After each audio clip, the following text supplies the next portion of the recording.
예, 예, 우리 다 함께 기도하시고 하나님께 예배 드리겠습니다. 기도하시겠습니다. 하나님 아버지, 참 감사합니다. 오늘 수요예배를 맞이하여 주님 앞에 나올 수 있도록 은혜 내려주시니 감사합니다. 아버지, 이 시간 우리의 모든 심령에 있는 모든 죄악들 주님 앞에 고백합니다. 주여 십자가의 보혈로 씻어주시고 다시 한번 성령의 놀라운 능력으로 충만케 하여 주옵소서. 하나님, 예배를 주님께 올려드립니다. 예배의 처음과 나중을 주님 주관하여 주시옵시고 우리의 심령이 회복되고 우리의 가정이 회복되고 우리의 직장과 교회와 나라가 회복되게 해 주옵소서. 열방이 회복되게 해 주옵소서. 예수님 이름으로 기도드렸습니다. 아멘.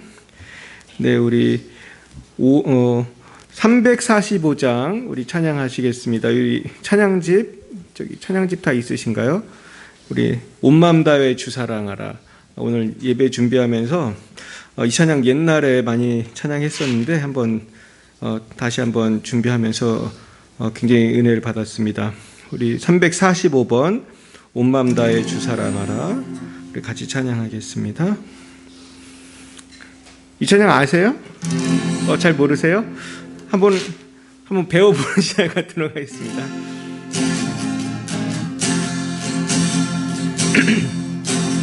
온 맘 다해 주 사랑하라.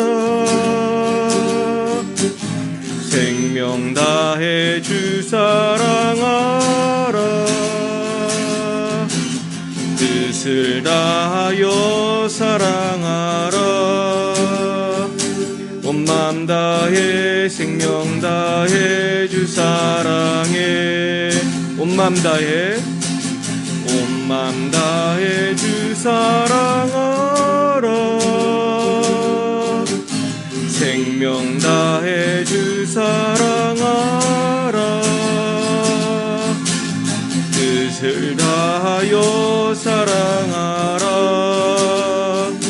온 맘 다해 생명 다해 주 사랑해. 사랑해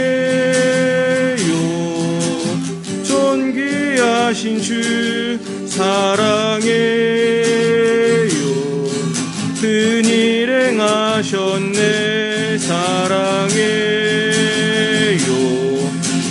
더욱 사랑해. 온 맘 다해 생명 다해 주 사랑해.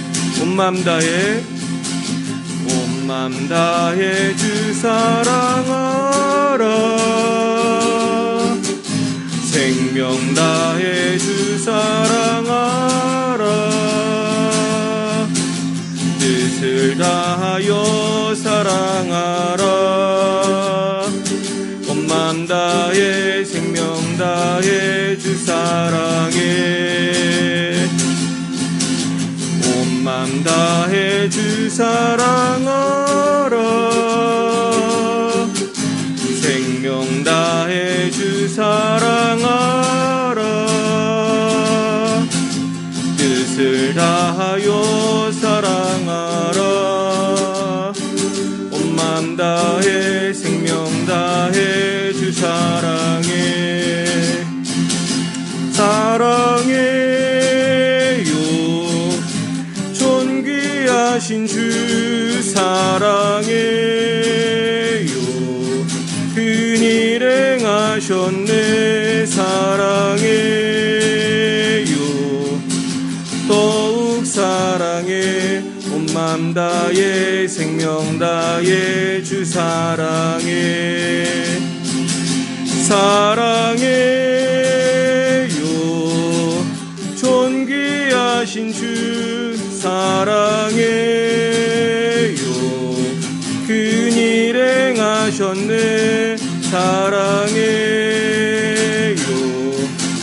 더욱 사랑해. 온 맘 다해 생명 다해 주 사랑해.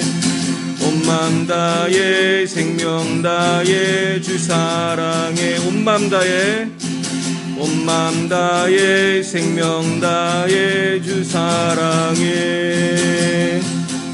아멘. 온 맘 다해 주 사랑하시길 축원합니다. 참 이 찬양의 노래는 간단하지만 이렇게 살기가 참 어렵죠. 우리가 온 마음 다해 주 사랑하는 것이 우리 삶의 목표인 줄 믿습니다. 우리 그 옆에 있는 오직 믿음으로 344번 같이 찬양하겠습니다.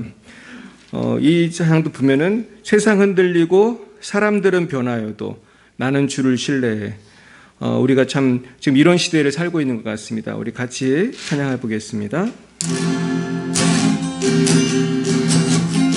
세상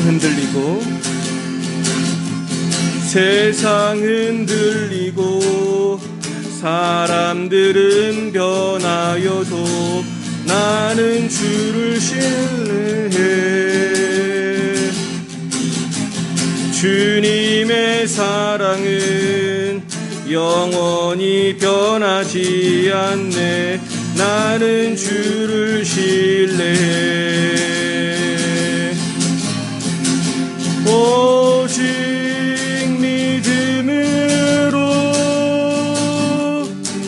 믿음으로 내가 살리라. 오직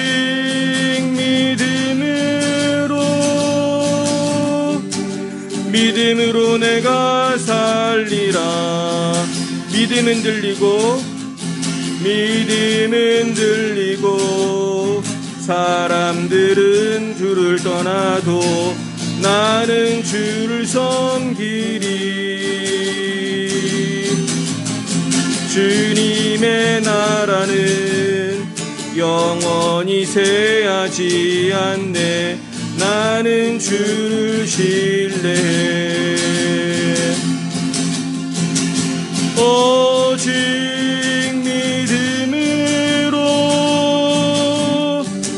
믿음으로 내가 살리라. 오직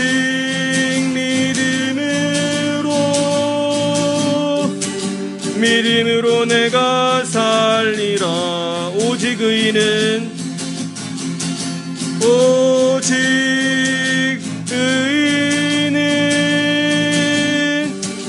믿음으로 말미암아 살리라. 오직 의인은 믿음으로 말미암아 살리라. 아멘. 오직 의인은 믿음으로 살 줄 믿습니다. 그 밑에 있는 주의 인자는 끝이 없고 그의 자비는 무궁하며, 우리 이 찬양 부르고 말씀 듣겠습니다. 주의 인자는 끝이 없고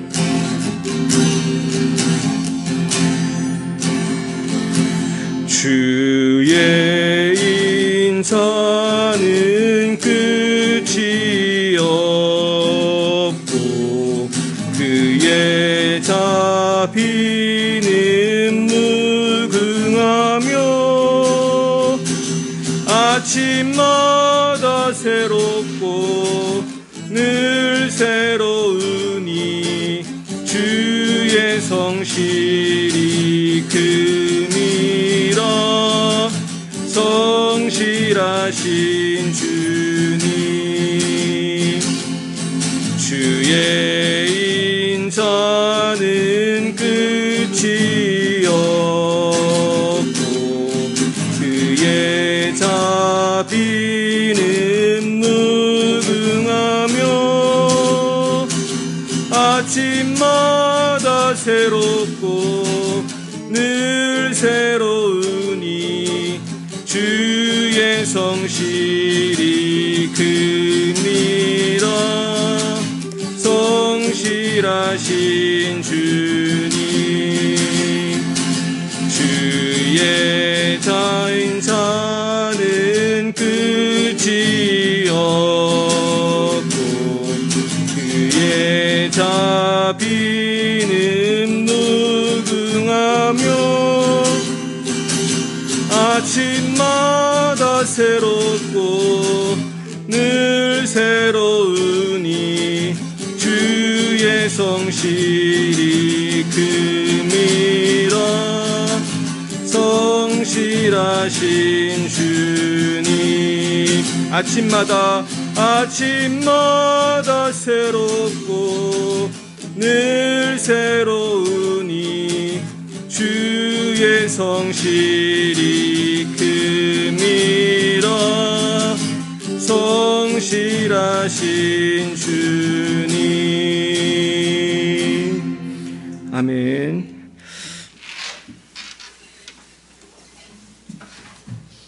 잠깐 기도하겠습니다. 하나님, 그렇습니다. 주님의 성실이 아침마다 새로우시건만 우리는 주님을 온전히 신뢰하지 못하고 하나님께서 가르쳐 주신 말씀대로 살지 못할 때가 많이 있었습니다. 하나님, 불쌍히 여겨주시고 이제는 주님의 성실하심을 의지해서 아침마다 새벽마다 주님 만나게 하시고 날마다 주님과 동행하는 기쁨이 충만하게 하여 주옵소서. 감사하오며 예수님 이름으로 기도드렸사옵나이다. 아멘.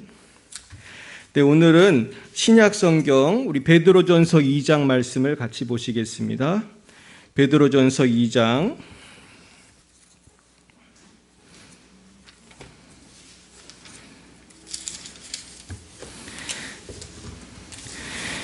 11절부터 12절까지 우리 두 절만 같이 보겠습니다. 379면입니다.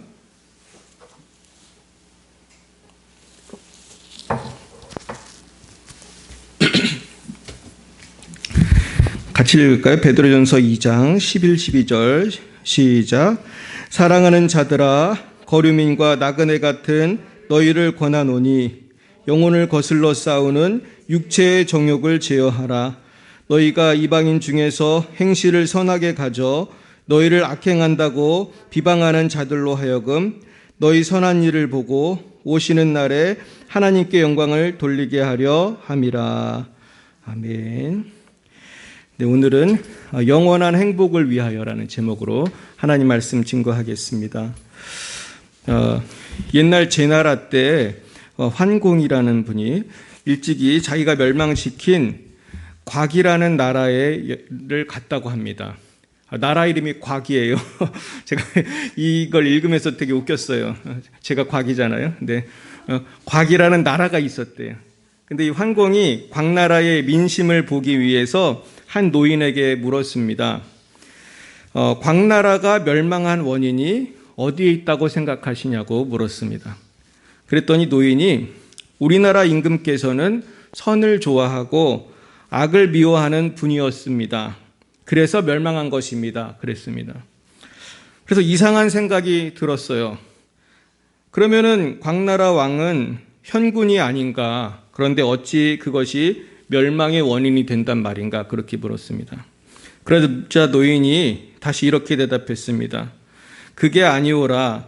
저희 곽나라 임금은 선을 좋아하면서도 그것을 실행코자 하지 않았고 악을 미워하면서도 그것을 물리치려 하지 않았나이다. 그래서 이거를 한자로 쓰면요, 선선이 불능용, 오악이 불능거. 선을 좋아하면서도 실행하지 않았고, 불능용, 사용할 수 없었고, 악을 미워하면서도 오악이 불능거, 버리지 않았다.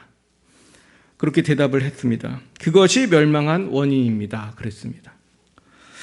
사랑하는 여러분, 우리가 영원한 천국을 바라보며 산다고 하지만 못 누리는 이유가 뭘까요? 하나님 말씀을 정말 몰라서일까요? 저도 여러분도 사실 알지만 그렇게 살지 못할 때가 참 많은 것 같아요. 그러니까 우리가 알고 있다는 것과 행한다는 것은 굉장히 다른 문제고요. 그리고 내가 믿는다는 것과 실제로 그렇게 산다는 것은 다른 것이에요. 그래서 이것이 어떤 영향을 미치냐 하면 내가 성경에서 읽은 약속된 축복이 나에게 임하지 않는 것은 결국은 내가 그렇게 살지 않았기 때문이 아닌가? 그런 생각을 한번 해봅니다. 혹은 정말 그렇게 믿지 않았기 때문이 아닌가? 그래서 야고보는 뭐라고 하셨습니까? 행함이 없는 믿음은 죽은 믿음이다. 실제로 이 죽은 씨앗을 화분에 아무리 심고 거름을 주고 물을 줘도 죽은 씨앗은 자라지 않아요. 우리가 벽실을 푹 삶아가지고 아마 10,000평에다가 뿌리고 세계 최고의 비료를 줘도 급이 없이는 자라지 않을 거예요. 죽었기 때문에. 그런데 살아있는 씨앗은 3,000년 된 미라에서 꺼낸 씨앗도 물 줬더니 잘 자라더래요. 그 미라에 미랄이 몇 개 있었는데 3,000년이 넘었을 거 아니에요. 얘를 심었더니 자라더라는 거예요. 이렇게 생명력이라는 건 놀라운 것인데 왜 이 생명의 말씀이 우리 안에서 역사하지 않는가? 우리가 이 말씀을 실천하지 않았기 때문이 아닐까? 그런 생각을 해봅니다. 결국은 그것은 구원하고도 관련이 있어요. 그런데 정말 구원받은 성도는, 그 믿음이 있는 성도는 이 말씀대로 살아서 그 열매를 따먹고 누리는 사람인 줄 믿습니다. 주님의 말씀을 믿고 실천해서 누리시길 축원드립니다. 결국 여기에 대해서 사실은 제가 간단히 말씀드렸지만 구원과 행함에 대해서 많은 학자들의 논쟁이 있어 왔어요. 근데 그 책들을 읽어보면은 굉장히 그 대립각을 세우고 딱 두 진영으로 나뉘어 있어요. 그래서 어떤 분은 예수님 믿으면 다 구원받은 거다. 행함과 상관없이. 근데 또 다른 편에서는 행함이 없는 것은 거짓된 믿음이다. 가짜다. 죽었다. 근데 여기에 대해서 조금 명쾌하게 설명한 분이 전 존 메가더 목사님이라고 생각해요. 존 메가더 목사님 이렇게 설명했어요. 구원받은 백성은 분명한 그 삶의 방향이 바뀐다. 디렉션이 바뀐다. 완벽하지 못하더라도 방향이 바뀌어서 그 방향을 향해 살려고 노력을 한다. 그리고 구원받은 백성은 인내를 한다. 결국은 인생의 후반부에 주님을 떠난 사람은 구원받은 백성이라고 할 수가 없다. 왜냐하면 구원받은 백성은 인내하기 때문이다. 그래서 여기에 대해서 저도 많이 생각을 해보면서 그 말이 맞는 것 같아요. 결국은 진짜 거듭난 사람은 성령이 내 안에 들어오셔서 인내하게끔 도와주시고 그리고 주님을 따라서 어떻게든 살고 싶은 마음을 주시니까 몸부림을 치게 되는 것이죠. 100%는 잘 안 되지만 공감하십니까? 우리가 사실 그런 것이죠. 근데 지금 이 시대의 문제는 지금 지난주에 말씀드린 것처럼 많은 사람들이 꽃길을 가고 싶어 한다는 거예요. 십자가의 길을 가기가 싫고 자꾸 인생을 꽃놀이처럼 살고 싶은 거예요. 그래서 십자가의 길을 가고자 하는 사람을 찾기가 너무 어려워요. 그냥 복만, 열매만 원하는 사람들이 많이 있습니다. 그러나 참된 행복은 그 십자가의 길에 있는 줄 믿습니다. 내가 정말로 맛있는 음식을 구경을 아무리 해도 먹어보지 않으면 맛을 알 수가 없잖아요. 하지만 정말 호떡이라도 내가 하나 먹었을 때 맛을 아는 것이고 그걸 누릴 수가 있잖아요. 하나님 말씀도 똑같은 것 같아요. 하나님이 막 5만 가지 약속을 하셨는데 내가 이걸 진짜 해봐야 누리는 건데 못 누리는 거예요. 제가 좀 개인적인 말씀을 드리겠습니다. 제가 선교사를 나가기 전에 기도를 했어요. 기도하면서 하나님 제가 선교사를 나가야 됩니까? 갈등이 많았어요. 그때 선교사를 사실은 나가는 게 쉽지 않았어요. 근데 하나님이 거기에 대한 분명한 그런 마음을 주셔가지고 이제 가게 됐는데 그때 저한테 생겨난 어떤 생각이 있었어요. 그건 뭐냐 하면은 선교사라는 것은 바다 낚시와 같다. 이 국내 사역도 중요한데 국내 사역은 민물 낚시와 같다. 그런 마음을 저한테 주셨어요. 전 낚시를 되게 좋아하기 때문에 많이 낚시를 다녔거든요. 미국 살 때. 한국에서는 거의 못 해봤는데. 미국은 호수가 엄청 많아요. 그래가지고 정말 동네에 나가도 팔뚝만한 고기가 잡힙니다.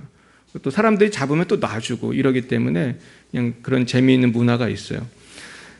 그러면서 제가 생각해 보니까 선교라는 거는 넓은 태평양으로 가가지고 고래도 잡고 상어도 잡고 그냥 평소에 이 민물에서는 볼 수 없는 그러한 엄청난 수확을 하는 그런 것이고 이 국내 사역은 아무리 또 다이나믹이 있고 또 즐거움이 있고 열매가 있지만은 그 안에서밖에 경험할 수 없는 그러한 그 또 고기를 잡는 그런 의미가 있구나. 그래서 많은 사람들이 왜 원양어선을 나가냐 하면은 그렇게 해야 참치를 잡을 수 있기 때문에. 결국은 주님께서 우리한테 땅끝까지 가라고 하신 것은, 물론 너희들이 여기서도 전도할 수 있지만 땅끝에 가면은 하나님이 약속한 더 힘들지만 더 풍성한 삶이 있다, 그런 것이 아닐까 한번 그렇게 혼자 생각을 해봤어요. 그런 생각이 들더라고요. 그래서 정말로 제가 중국을 갔더니 국내에서는 경험하지 못한 어려움이 있어요. 언어도 안 통하고 문화도 들리고 법이 다르잖아요. 예수 믿으면 잡으러 가니까. 그렇지만 거기서만 느낄 수 있는 풍성함이 있더라고요. 풍성함이 있어요.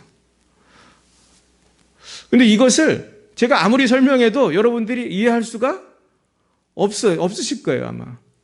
이거 선교사 가본 사람 알아요. 또 선교지도 재밌는 게 중국이 다르고 일본이 다르고 미국이 달라요. 그러니까 하나님이 너무나 풍성한 삶을 많이 준비하셨는데 이것을 내가 순종했을 때 그 열매를 딸 수 있고 경험할 수가 있더라고요. 개척을 해보니까 또 달라요. 이거는 또 선교사 뺨치기 어려운데 거기에 나름대로의 또 굉장히 기쁨이 있어요. 정말 저는 그 기쁨을 누리고 있어요. 근데 이 신비한 기쁨을 하나님은 고난이라고 하는 포장지에 이렇게 쌓아놓으셨더라고요. 그래가지고 사람들이 포장지만 보고 그 선물을 안 가져가는 거예요. 포장지가 너무 더럽고 힘들게 생겨가지고 제가 막 개척한다고 하면 내 친구들도 얼마나 긍휼히 보는지 알 수 없어요. 근데 사실은 그 안에 기쁨이 있어요. 예수 믿는 것이 그런 줄 믿습니다. 여러분, 예수 믿는 기쁨이 있으십니까? 주님과 나만 아는 비밀이 있으시죠? 송명희 시인이 뭐라고 그랬어요? 비밀이라고 그랬죠. 비밀. 예수님은 나의 비밀이에요. 결국은 우리가 예수를 믿는 것은 풍성한 삶을 약속하신 주님을 믿기 때문이고요. 그 안에서 우리는 행복을 누릴 수가 있습니다.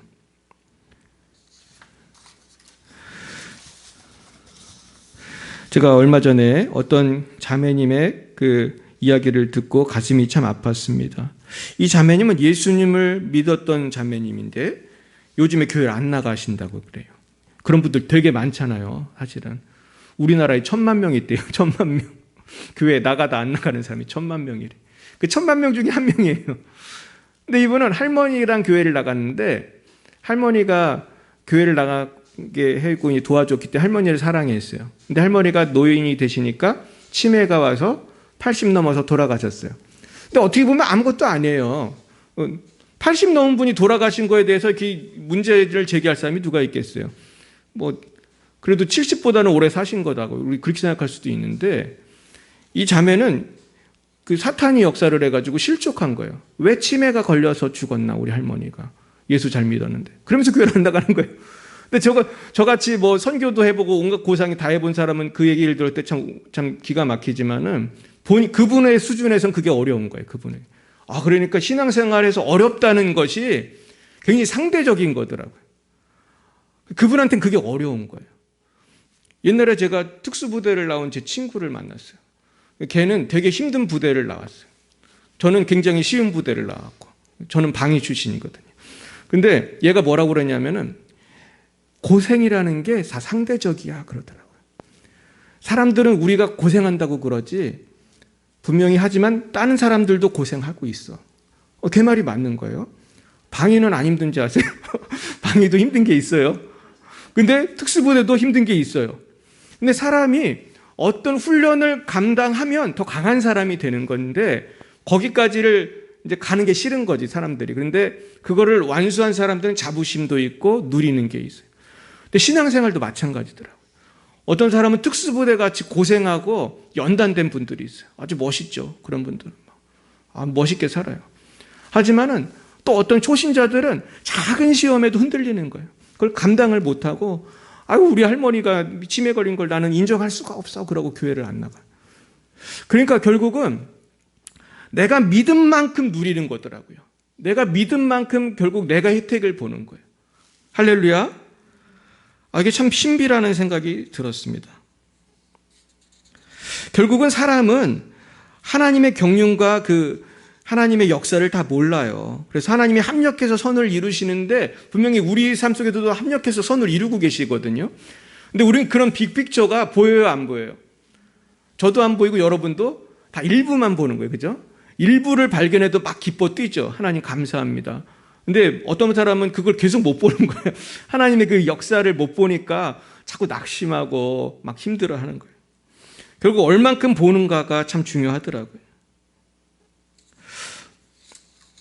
그래서 많은 분들이 그 눈앞의 즐거움을 위해서 오늘 본문에 있는 것처럼 정욕을 위해 욕심을 위해 살아갈 때가 많구나, 그런 생각이 듭니다. 그래서 많은 분들이 복음을 전해도 천국 가지고는 아주 먼 후의 일이야 이렇게 생각을 하는 것 같아요. 예수 안 믿으면 지옥 간다고 얘기를 해도 특히 젊은이들은 나랑 아주 먼 후의 일이라고 생각하고 잘 듣지를 않는 거예요. 자기도 곧 죽을 수도 있는데, 젊은이들도 많이 죽잖아요. 그리고 내가 오래 산다고 하지만 한번 카운트 해보면 오래 살 것 같아요? 금방 지나가요? 여기 증인이 한 명 와 계시잖아요. 인생이 얼마나 빨리 지나가요. 그죠? 제가 권사님 댁에 자주 놀러 가가지고 옛날 사진을 보면서 얼마나 은혜를 많이 받는지 알 수 없어요. 우리 권사님 옛날 사진을 여러분들도 봐야 되는데 그땐 굉장히 젊으셨다고요. 우리가 믿으시길 축원합니다. 굉장히 젊고 예쁘시고 굉장히 또 우리 권사님 똑똑하셨다고요. 그리고 그때 원래 선생님 하려고 했는데 가정 형편상 학교를 못 가신 거예요. 근데 그 인생이 얼마나 그 필름 확 돌린 것처럼 권사님 돌이켜보니까 시간이 어떻게 지나갔어요? 대답을 해보세요. 어떻게 시간이 지나갔어요? 시간이 그냥 확 지나가셨죠. 빨리 그냥. 근데 저도 이제 생각해보니까 지금까지 살은 것만큼 더 살 수가 없을 것 같아요. 여러분들도 거의 다 그러네요. 여기 와 계신 분이 우리 지금까지 산 것보다 그만큼 살면 되게 잘 사는 거고 그렇게 살기도 되게 어려운 거예요. 우리 사실 젊은이들도 언제 갈지 모르는 거예요. 요즘에 무슨 주사만 잘못 맞아도 죽잖아요. 근데 우리가 거기를 못 보는 거예요. 그 불과 몇십 년 후의 일인데 이제 좀 있으면 죽든지 죽을 건데 그걸 못 보는 거예요. 참 안타깝죠. 그러니까 하도 그걸 생각을 안 하니까 요즘에 많이 전도할 때 어떤 교회에서 많이 하는 게 뭐냐면 간증 집회를 많이 해요. 간증 집회하면 주로 어떤 분이 오시냐 하면은 굉장히 어려움이 있었는데 이걸 잘 극복한 분이 오거나 아니면 사업이 되게 망했는데 성공한 분이 오거나 뭐 공부를 못했는데 좋은 학교를 갔거나 뭐 하여튼 주로 성공담이 많아요. 물론 그게 전도를 위해서는 필요하다고 생각해요. 안 믿는 분들은 그 수준밖에 안 되기 때문에 그런 얘기 해줘야 와서 듣고 또 연예인이 막 내가 예수 믿었다고 그러면 막 은혜 받고. 그런데 제가 이 간증을 들으면서 제가 간증을 되게 많이 듣거든요. 저는 거의 뭐 매주 몇 개씩을 일부러 들어요. 좀 참고하려고. 은혜도 많이 받는데 이 간증에는 한계가 있어요. 무슨 한계가 있는지 아세요? 솔직히 저나 여러분 같은 사람은 간증하러 오라고 안 그러잖아요. 우리 평범한 사람들은 간증하러 오라고 안 한단 말이에요. 왜 그러냐면은 많은 사람들이 열광하는 간증이 있어요. 쉽게 말해서 대박난 간증이 있단 말이에요. 근데 이게 자꾸 이런 간증만 자꾸 하는 것은 좋은 게 아니에요. 건강한 게 아니에요. 초신자들한테는 이게 의미가 있어요. 그리고 되게 낙심한 분들한테 한번 들으면 갑자기 그 영양제 딱 먹은 것처럼 딱 힘이 반짝 나고 좋은데 중요한 거는 예수를 믿는다고 해서 다 대박이 나는 거는 아니거든요. 예수를 잘 믿어도 평범하게 사는 분이 대부분이고 평범하게 살면 그래도 다행이고 고난 속에서 사는 분들도 되게 많아요. 지금 대한민국에 우리가 살아서 그렇지 선교지에 나가면요 예수 믿는 사람은 천덕꾸러기예요. 이슬람권에서 예수 믿으면요 진짜 천덕꾸러기고 일본만 해도 예수 믿으면 왕따의 대상이에요. 일본은 신도하고 불교밖에 없어요. 거의 다 그 두 개를 동시에 되게 믿어요. 그래가지고 결혼식 하면 신사 가서 많이 결혼식하고 또 장례식 하면 불교 쪽에서 장례식 많이 하고 그러니까 예수 믿는 사람은 여기도 갈 수 없고 저기도 갈 수 없는 사람이기 때문에 사회적으로 소셜리 왕따가 될 수밖에 없는 거예요. 근데 그걸 이기고 예수 믿는 거예요. 일본 사람들도. 그러니까 예수 믿는 게 고난이 많이 있어요. 그래서 우리가 예수를 믿으면 믿을수록 저는 그렇게 생각합니다. 십자가 신학이 있어야 한다. 우리 따라해 볼까요? 십자가 신학. 십자가 신앙이 있고 신학이 있어야 돼요. 고난에 대해서 주님 안에서 정립이 되는 게 있어야 돼요. 이게 정리가 안 되면은요, 고난이 딱 오면 정신을 못 차려요. 그래서 그 자매같이 교회를 안 나가는 거예요. 근데 문제는 대한민국이 십자가 신학이 튼튼하지가 못해. 제가 볼 때는 너무 기복주의를 많이 오래 했어. 우리 선배님들이 이것도 어느 정도 맞는 말이기 때문에, 하나님 믿으면 복 받는다는 게 어느 정도 맞는 말이기 때문에 그거를 강조하다 보니까 이게 또 잘 되거든요. 사람들이 또 되게 좋아하기 때문에 이걸로 부흥을 많이 일궜는데, 이 신학은 굉장히 약한 거예요. 그래서 목사님들 세미나 같은 데 가보면 목사님들이 하는 소리가 있어요. 띠올로지가 없어. 신학이 없어. 자꾸 고난에 대해서 신학이 있어야 되고, 고난에 대해서 하나님의 뜻으로 해석할 수 있는 능력이 있어야 되는데 이게 약한 거예요.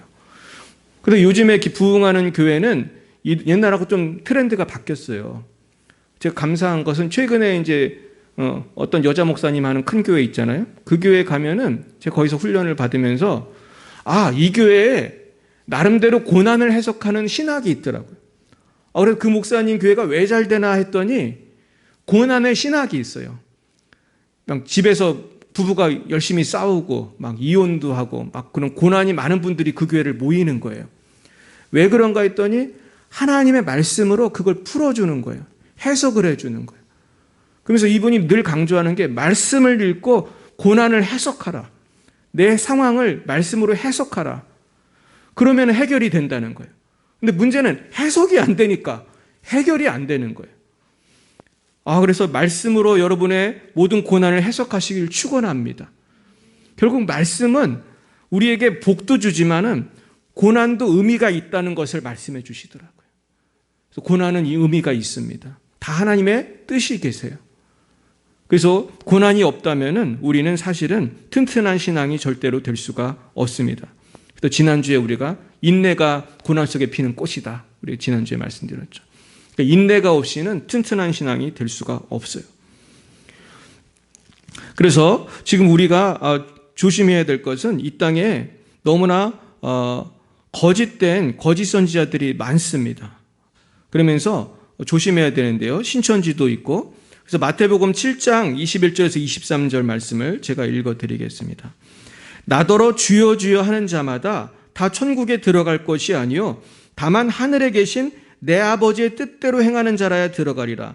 그날에 많은 사람이 나더러 이르되 주여 주여 우리가 주의 이름으로 선지자 노릇하며 주의 이름으로 귀신을 쫓아내며 주의 이름으로 많은 권능을 행하지 아니하였나이까 하리니 그때 내가 그들에게 밝히 말하되 내가 너희를 도무지 알지 못하니 불법을 행하는 자들아 내게서 떠나가라 하리라.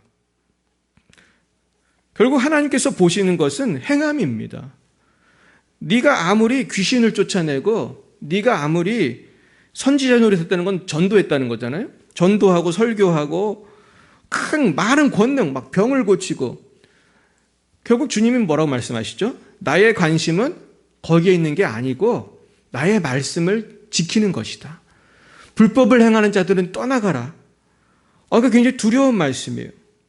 그래서 우리가 오늘 이 말씀이 중요한데요. 사랑하는 자들아, 오늘 베드로서도 말씀하죠. 거류민과 나그네 같은 너희를 권하노니 영혼을 거슬러 싸우는 육체의 정욕을 제어하라. 너희가 이방인 중에서 행실을 선하게 가져 너희를 악행한다고 비방하는 자들로 하여금 너희 선한 일을 보고 오시는 날에 하나님께 영광을 돌리게 하려 함이라. 결국은 영혼을 거슬러 싸우는 육체의 정욕을 우리가 제어해야 하는 것입니다. 우리 다시 한번 이 말씀을 같이 한번 읽어보겠습니다.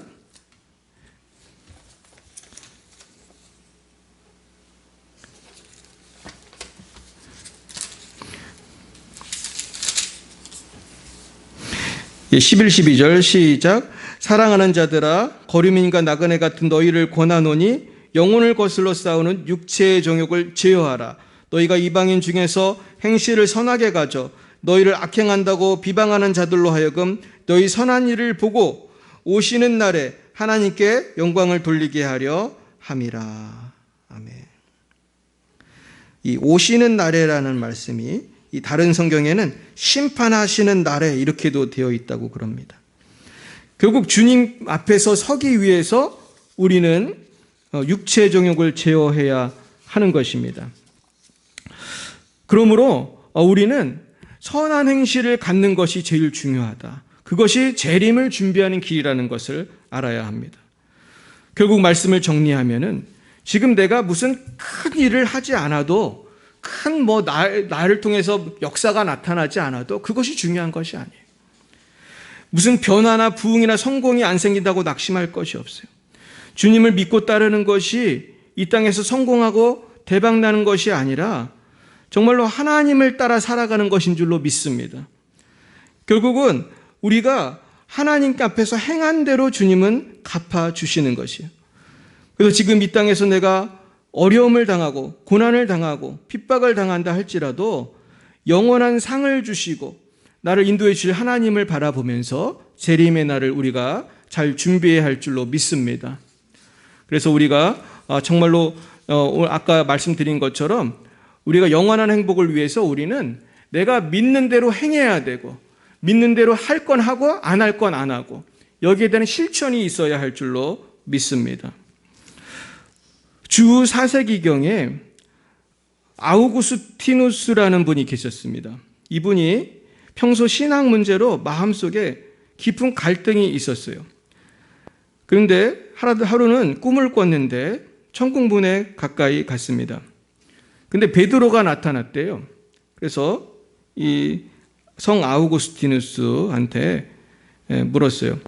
당신은 누구십니까? 당신은 누구요? 이렇게 베드로가 물었어요. 그때 아우구스티누스는 저는 그리스도인입니다. 이렇게 대답을 했어요. 저는 크리스찬입니다. 그랬더니 베드로가 말하기를 내가 당신을 보니 당신의 머릿속에는 철학자 키케로의 사상만 꽉 들어차 있습니다. 그리스도의 말씀은 별로 없는 것 같습니다. 그러니 당신은 철학자일지는 모르지만 그리스도인은 아닌 것 같습니다. 이 말을 듣고 아우구스티누스는 꿈에서 깨어났다고 해요.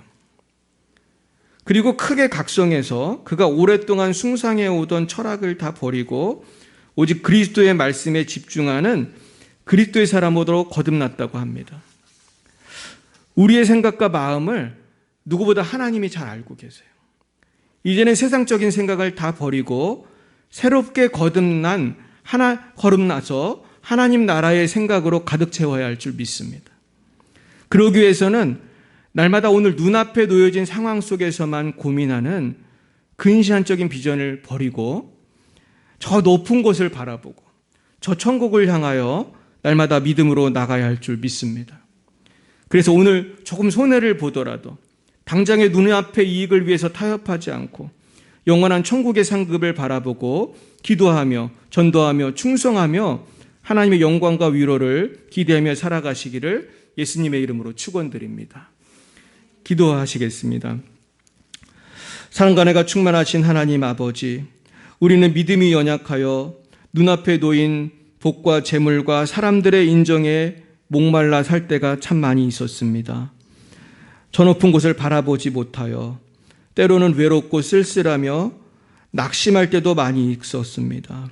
억울할 때도 많이 있었습니다. 주여 저희들의 믿음 없음을 용서해 주옵소서. 그러나 오늘 하나님의 영광을 바라보면서 주님께서 우리를 살펴보시고 영원한 천국에서 우리를 복주시고 상 주시는 날을 기대하며 재림의 주님, 부활의 주님을 기다리기 원하오니 주여 이 시간 우리의 영안을 열어주시고 우리를 성령으로 충만케 채워주시옵소서. 예수님의 이름으로 기도드리옵나이다. 아멘. 이 시간 다 함께 합심해서 기도하실 때에 주님, 내가 정말 저 천국을 바라보며 살게 해주시고 이 땅에 있는 모든 것들을 분토만도 못하게 여길 수 있는 비전을 주시옵소서. 또한 이 시간에 고통당하는 선교지에 많은 성도님들이 계십니다. 특별히 중국과 북한과 이 선교 이슬람권의 많은 성도님들 또 선교사님들을 위해서 또 대한민국을 위해서 또 믿지 않는 우리의 가족들, 우리의 친구들을 위해서 이 시간 주여 3번 부르고 기도하겠습니다.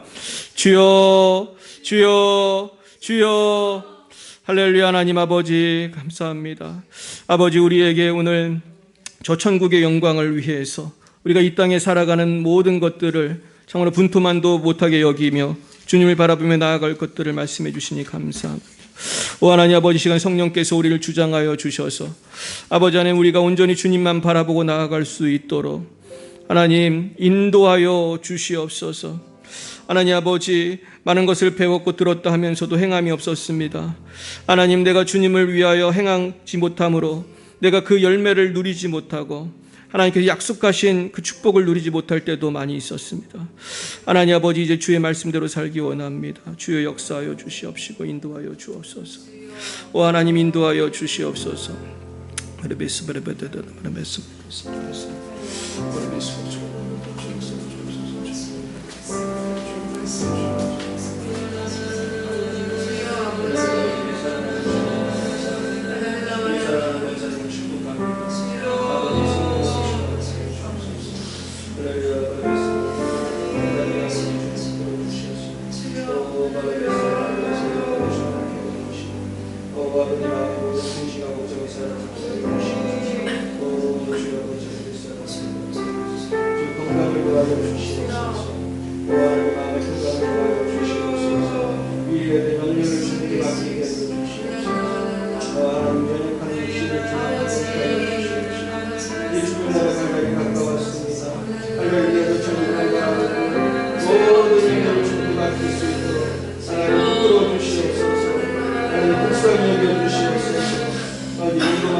예수의 모든 질병은 떠나가지, 모든 질병은 떠나가지, 모든 질병은 떠나가지. 한번케 하여 주옵소서. 할렐루야, 할렐루야. 예수님 이름으로 기도합니다.